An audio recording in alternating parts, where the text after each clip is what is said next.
Good evening. Happy New Year. And welcome to the Parent Impact. Happy New Year, everybody. It is 2021.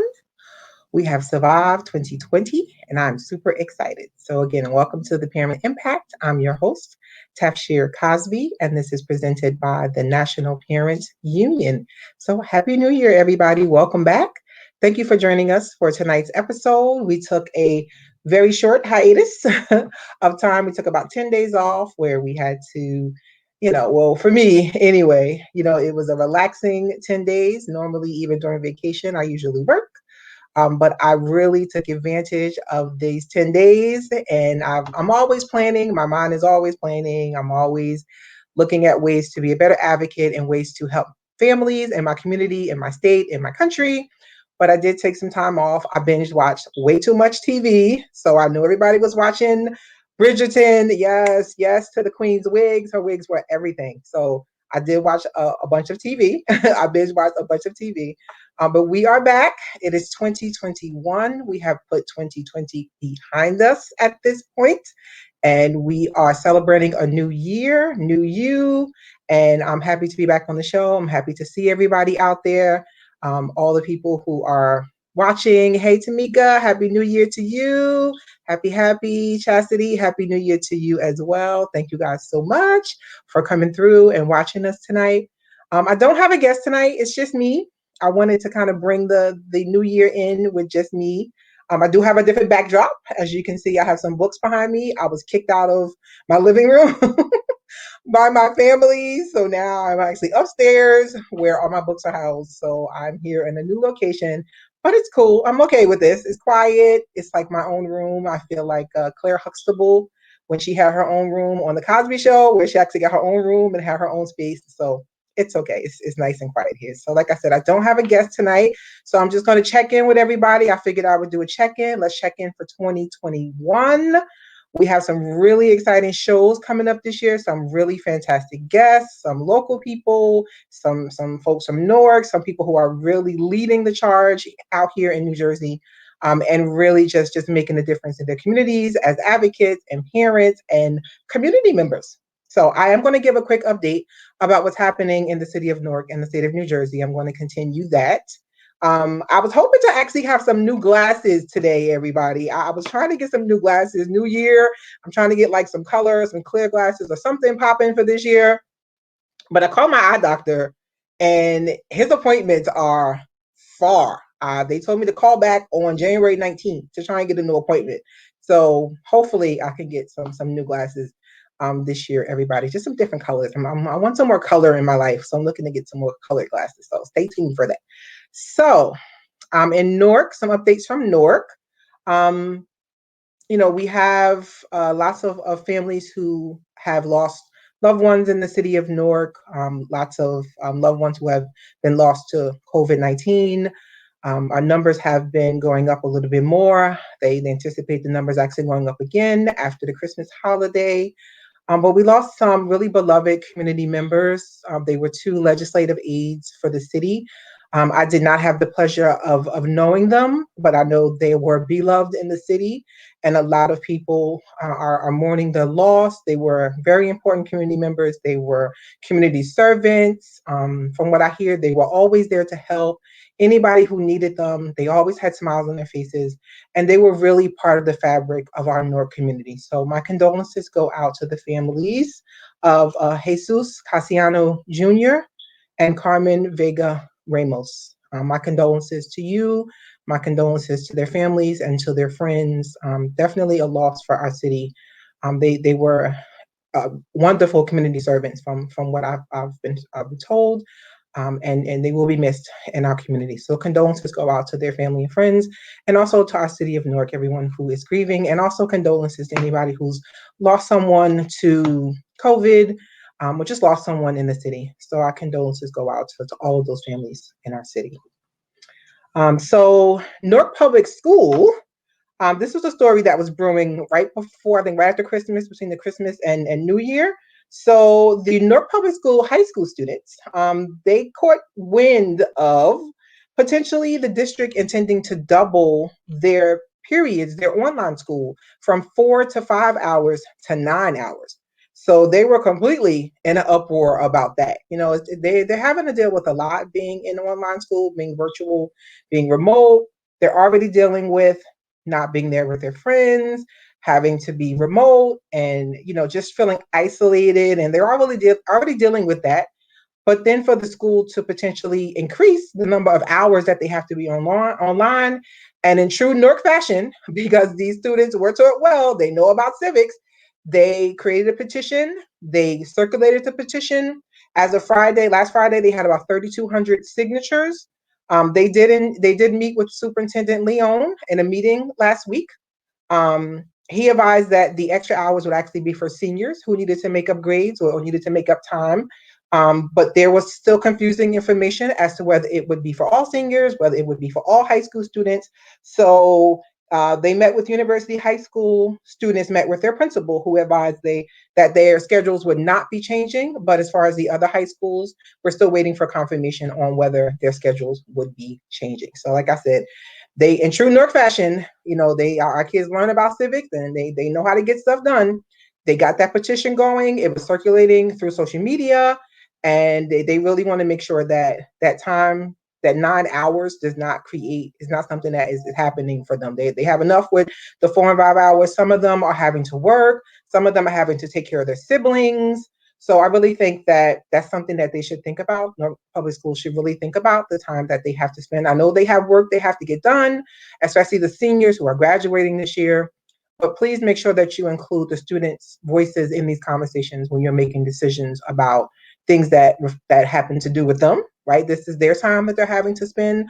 A lot of them, even 4 and 5 hours sometimes is difficult, and you're talking about 9 hours. So please make sure you include the students in the conversations as well as the parents when you're making decisions like these that are really going to drastically change the lives of these students. So stay tuned for more information on that development. For New Jersey as a whole, again, our COVID numbers are going up again. They're not up as high as they are in New York, but they are going up again. They do anticipate the numbers going up a little bit more during the Christmas holiday. Some families were together, out. Some people were out and partying for New Year's and things. So again, mask up, Newark. Protect yourself, protect your neighbors, protect your elderly family, protect your grandparents. Please make sure that you're continuing to be safe, because we really want to make sure that we get a handle on COVID. So as far as the vaccine, New Jersey residents can actually pre-register through the state's online portal for vaccines. Right now, they're currently vaccinating healthcare workers and nursing home residents. But if you wanted to pre-register yourself for the vaccine, again, it's every family's choice, right? Everybody gets to decide whether this is something that they want to have for their family or not. As a parent, that's something you can decide whether you want to have this vaccine for your child, whether you want to have it for yourself. Everybody gets to choose. But if you would like to pre-register, you can go to the online portal and pre-register yourself. So when they are available outside of the healthcare field and for health and for nursing homes, you will be able to get an email and find out where your nearest vaccine location is. I think Jazz posted earlier, actually, they're going to be doing it at the ShopRite. I think I read that on her Facebook post. So again, every parent has the opportunity to decide for their family what's best for their family. Vaccine, to vaccinate, to not vaccinate, that's the parent choice. So I wanted to read a few poll results that we have in actually from the National Parents Union.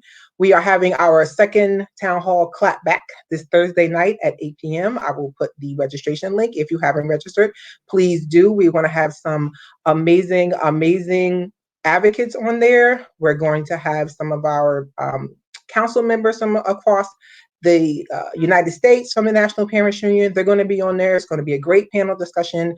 You're going to learn about organizing, and we're also going to reveal some of the results from the survey. We do a survey every month. We push it out to lots of advocates and families across the country to get their feedback, to see what's happening, to take the temperature. So a few poll results, which I thought was interesting. You're going to get a few more. This is just two kind of like sneak previews.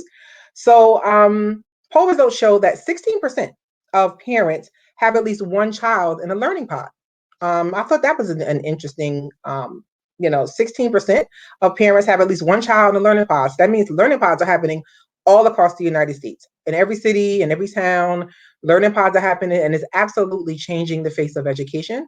And this, Pandora's box is now open, right? When we're talking about learning pods and parents being more engaged and being involved and really having a choice on where to send their children for their education. So 16% of parents have at least one child in a learning pod.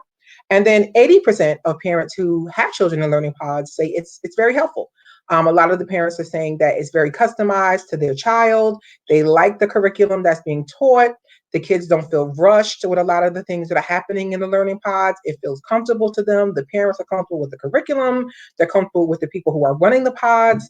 So, I mean, that's actually good news to hear. Again, it's just another win for parents when you're thinking about the choices that we have out here to make sure that our children are being educated and make sure that they have what they need educationally. Again, it's no slight to traditional public schools or charter schools or any of those other things, but this is just choice, just another opportunity for parents to have choice to be able to make sure that their kids are getting what they need educationally. So those are all of my updates, everybody.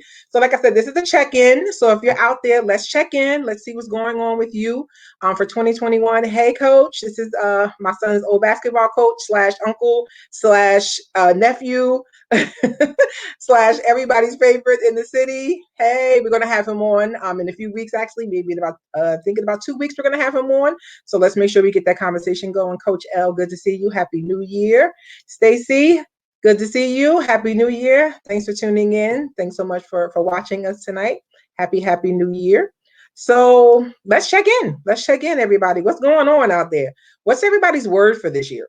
I usually task my partner, Jamila Muhammad, and another one of my partners, Siobhan Anderson. We usually have a yearly lunch. We didn't get to have our yearly lunch this year. Hopefully next year, maybe we can do it in February. So we usually pick a word. We usually pick a word for the year. That is our word for the year. We remind each other of that word when we're struggling, when we're having a difficult day, when things are good. We have the conversation. We will say, like, what is your word? What is your word for the year? So last year, my word was bold. And I do feel like that word came to fruition for me last year. I felt like I had a really bold year, even doing something like creating this platform for parents to come on, for parents to be able to talk and share ideas, talk about advocacy, raise our voices, show the authentic parent voices of parents in New Jersey and across the nation that we're here. Again, Pandora's box is open now. We will not be silent. We are changing the face of what parent advocacy looks like. We are raising our voices and we are making changes that are needed in education for our children. So even something like this to me, was a bold move, right? It was bold to be out here, even online, talking to people, having viewers, sharing my life with people, sharing my story. So I felt like that was a bold move for me in 2020. So based on what I learned in 2020 and things that happened and situations, my word for this year is discernment.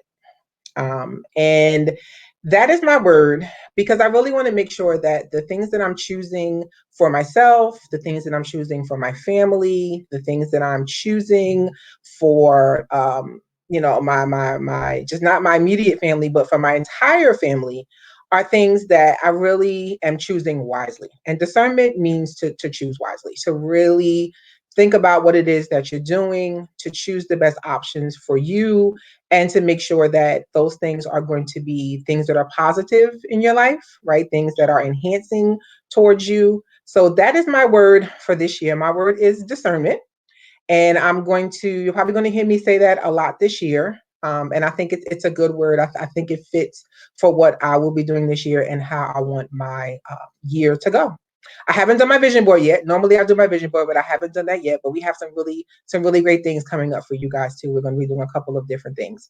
But I'm going to do my vision board to make sure that I'm staying on track with the things that I want to see happen this year, ways that I continue to be an advocate for families, ways that I continue to show up for families, and ways that I continue to show up for my community members and really continue to raise the voices of parents in the city of Newark and have, use this platform for their authentic voices to be able to see what's going on with their kids, and to say what's going on with their kids. So I'm going to have discernment and continue to do that. So let's see, Stacy. Stacy, gratitude. Yes, thank you, Stacy. Stacy's word for last year was fearlessness. I love that, Stacy. Fearlessness. Give us an example. Give us an example of something that you did last year where you felt like you embodied fearlessness. I do a lot of meditations and things like that. Thank you, Stacy. So a lot of meditations, and that word fear comes up a lot. It comes up in a lot of the meditations, and when you're talking about thinking about yourself and the spirit of fear, right? Fear stops a lot of people from doing a lot of things. They feel like they can't do it. They feel like, people are going to judge them. They feel like people are going to, talk about them. But the truth is, everybody, people are going to judge you, right? People are going to judge you. People are going to talk about you, but it shouldn't stop you from being you, right? It shouldn't stop you if you have a voice, and if you have something that you need to say, and if you have an opportunity to say it, doggone it, just go ahead and say it, because people are going to judge you. People are going to look at you. They're not going to like something about you. They're not going to like your hair. They're not going to like your clothes. But fear should not stop you from being able to be your whole self, and bring your whole self to the table, and bring your whole self to the conversation. So I love that, Cece.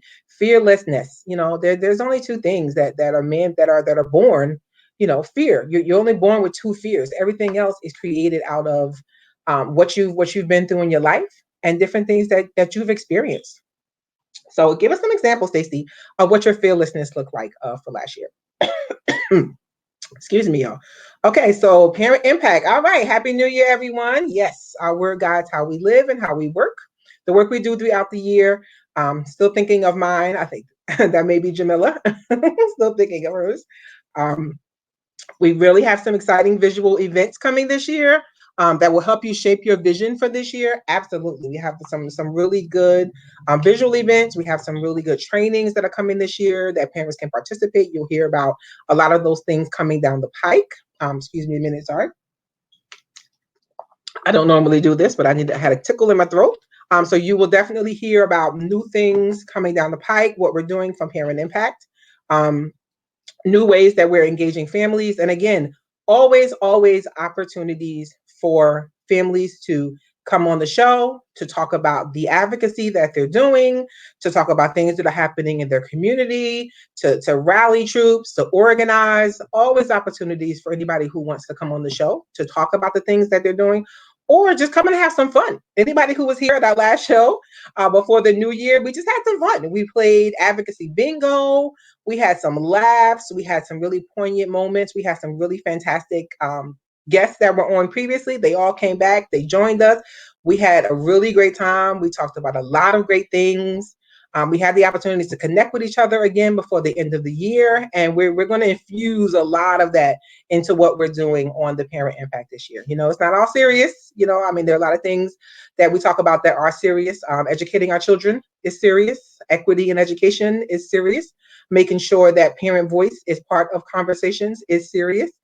But there are times where you need to be lighthearted, right? You need to have some fun. You need to have some fun with other parents. And we don't know how long COVID is going to last. We don't know if it's going to be next month. We don't know if we're going to have, we're going to be free by the summertime. We just don't know. We just don't know. So while we are here together, let's take the opportunity to make sure that we are talking about serious things and organizing around serious things, but also having fun with each other. I like to laugh. So let's have some fun. And I think we all need these laughable moments, right? We need some lighthearted moments. We had a lot going on in 2020, and I really don't even want to say 2020 anymore. I just want to move on to 2021 in the year that we're in, being positive, looking forward to a great year, looking forward to COVID-19 numbers going down, looking forward to being able to see family members and see friends and be out in the world again. So I'm going to keep that positive spirit for 2021. So let's see, Stacy. I found myself at times at tables not speaking up, in spaces not sharing. I decided to say what was on my mind and lend my thoughts to the conversation.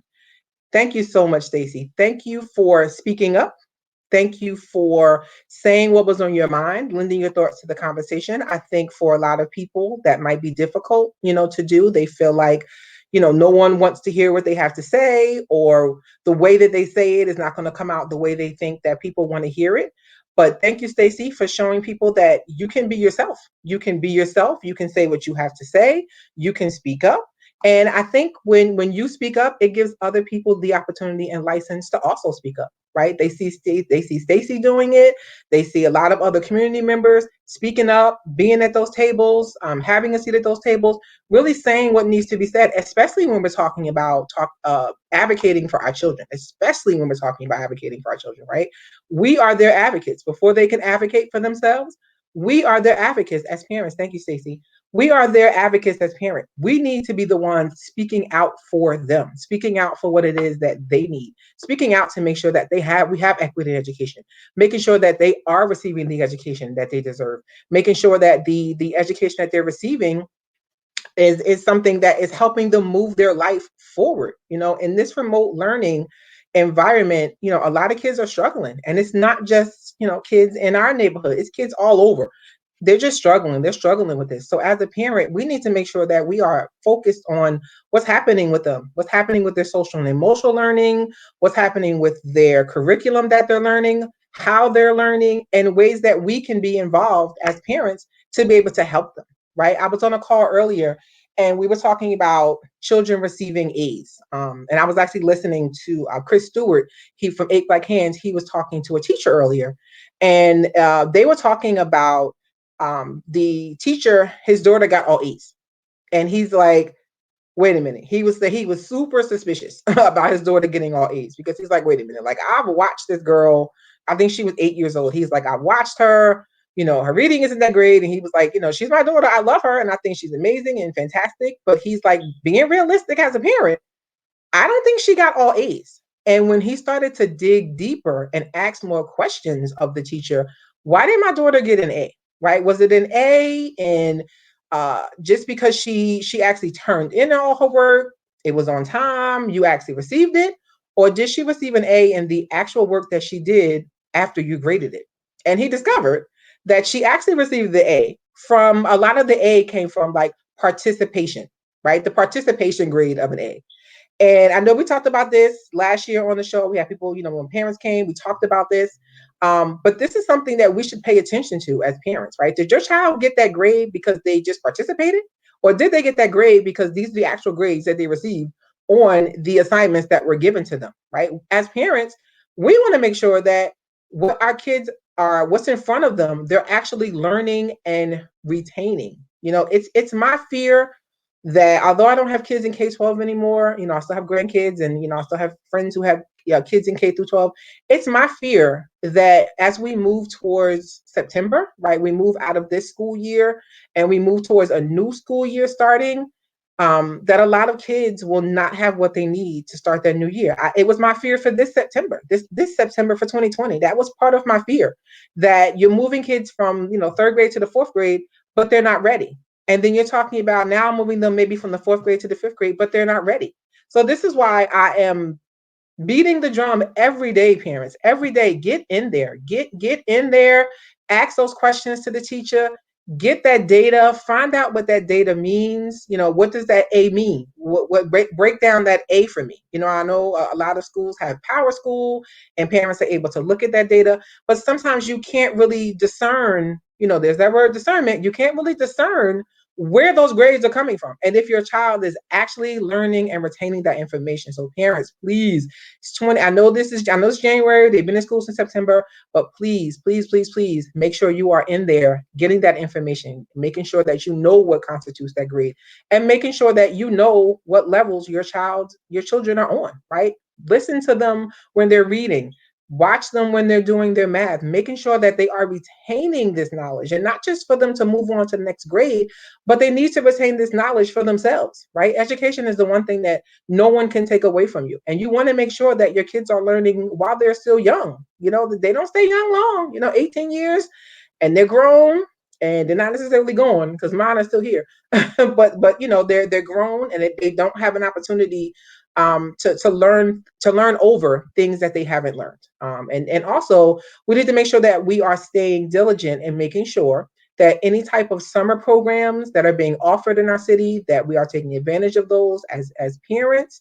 Um, there is a bill that went through. Senator Ruiz is championing that bill. Parent Impact also supported that bill with a lot of our parent supporters out here in our community to have that data, to have that learning loss data. Yes, I'm going to say the word learning loss. Learning loss is a real thing. Let's get that data. Let's pay attention to that data, parents. Let's follow that bill. Let's make sure that we are getting this data for the state of New Jersey, for all the kids across the state, but also for the kids right here in Newark, right? Let's see if we can get that data down to the kids' school, down to the classroom level, right? Because it's important for parents to not only see that data, but to understand that data. Understand what it means. Does it mean that there's additional funding that needs to happen for kids? Does it mean there's additional funding that needs to happen for summertime, for special programs for kids in the summer? Let's make sure that we are following all of that information and make sure that we are using our voices to make that happen. Because, like I said, we are their advocates. We are our children's advocates. Before they can advocate for themselves, they need us to be able to do that. They need our voices. They need us in the school. Don't be afraid to speak up. Like Stacy said, don't be afraid to speak up at those tables. Don't be afraid to be their advocate. Be that busybody mom. My kids hated. They hated when I came to the schools because everybody knew me at the school. Everybody. They would see me get out my car and they would be like, "Oh, here she go again." Like, but I was there. I was there. Everybody knew me. I was in it. I was getting that information. I was asking those questions. And my kids are not perfect, but I think that they are starting to appreciate me as they get older because they had what they needed to make sure that they learned and that they were educated for sure. Hey, CC, Happy New Year. This is my baby mother, everybody. Inside jokes, my baby mama. She just celebrated a birthday. Happy birthday. Happy New Year. Happy New Year. Thanks for joining us tonight. I haven't seen you in so long. I hope we get a chance to see each other, at least virtually this year. I haven't seen you in so long. I miss you. I miss you, baby mama. I hope to see you soon. Yes, Stacy. COVID slide is real. That's why I said learning loss is real. I've used that term in different spaces, and people want to correct me. They're like, "Oh, it's not learning loss," and I'm like, "Yeah, it's the learning is lost. It's lost. Kids can kind of bridge the gap on the things that they haven't learned, but a lot of it is lost, right? If you're moving them from the third grade to the fourth grade and they didn't get a grasp of what was happening in the third grade, then that learning is lost. So I'm going to continue to use the word learning loss, and I'm going to continue to beat the drum for parents to get in there, get in there, get in these schools, even if they're not, even if you're not physically in school, make sure that you're having the conversation with these teachers, make sure that you're having the conversation with your children, and make sure that you are raising your voices and being fearless, like Stacy out here, getting those seats at the table. It's important as parents. So I just wanted to check in with everybody. Hi, Gabby. How are you? Thanks for joining us. Hello. Happy New Year. Thanks for joining us. So I just wanted to check in with everybody to see what was going on, to see how everybody's doing for 2021. I'm happy to be back here talking to everyone and here with the audience, and just excited to be in 2021, moving forward, and continuing to advocate for families in the city of Newark, continuing to advocate for families across the state of New Jersey and across the United States. And like I said, this is not just my voice, right? We are not here from the Parent Impact for it to be my voice, for it to be Jamila's voice. This is an opportunity. This is a platform for parents, an opportunity for parents, for people, for community members to come on the show, to talk about things that are happening in your community, to put out that rally cry, to put out that organizing cry, to really see that there are other people in this state. There are other strong community members who are out here, who are raising their voices, who are being fearless at these tables, who are being fearless in these spaces and raising their voices for children, for children's education. So you are not alone. There is an opportunity for you to come here. This platform is for you. It's for the community. So please hit me up if you want to be a guest on the show. Like I said, we're going to have We're going to have Coach Elliott on. He's from International Youth Organization, IYO, in the city of Newark. He's going to come on and talk about some of the initiatives that are happening. So if you'd like to come on the show, hit me up, Cosby at parentimpact.org. If you are not already a member of the National Parents Union, please join. It's a great organization. We are across the country. We have advocates from all over the country who are with us. We are authentic voices, right? We're not, people who have been told to say things. We are authentic parent voices. We have lived experience. The things that we're talking about are things that we've gone through in our lives, are hurdles that we've overcome, are challenges that we faced as parents. And everybody has a story. Every parent has a story to share. It may not be, a lot of times I share my story about my children and things that happened in my life. And I say like, oh, I'm tired of sharing the story. But I'm always reminded that the story is not for me. The story is for others. The story is for other people who have the same story or who are afraid to share their story. Don't be afraid to share your story. Come out and tell your story. Everybody has a story as a parent, and everybody has an impact as a parent, right? Everybody makes an impact as a parent. So continue to think about what your impact is as a parent, right? What is your parent impact? What are you doing to impact your child? What are you doing to impact your community? What are you doing to make an impact on yourself and on your family? Because all of that is going to make a difference in the life of your child. Everything we do as parents affects our children, right? I'm not just out here talking about parents being empowered for the sake of empowerment. I'm talking about parents being empowered and in power for their children, right? This is for our children. This is for our children's education. This is for their life. This is to make sure that they can grow up to live, learn, and earn, grow up to be healthy adults. And it all starts with your voice as a parent and your involvement. And thank you, Stacey, your fearlessness as a parent. So find your word for this year. Stay tuned for lots of great things that we're going to have coming your way this year. Lots of great guests, and we're going to have lots of great opportunities for trainings and different conversations that are going to be happening through the Parent Impact. So stay tuned to us. Check us out on Facebook, Parent Impact. Check us out on Twitter, parent_impact, and stay connected with us, www.parentimpact.org. Stay connected with us. Send us messages, send us emails. Again, if you want to be on the show, hit me up, Cosby at parentimpact.org. Let us know. We love to have more community members come on. We'd love to have more people involved in these conversations and being able to share your authentic voice. And please join us, the National Parents Union. We are having our second Parent Clap Back happening on November the 7th at 8 p.m. Please join us. I'm going to put the link also here in the chat. Please join us for that important conversation.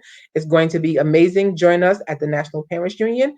And thank you guys for tuning in. And happy New Year. Have a great first week back, even though I know it was rough. It was a little rough for me. I had to pull it together. Have a great week back. Enjoy the beginning of this new year. And we will see you guys next week. Thank you so much. Good night.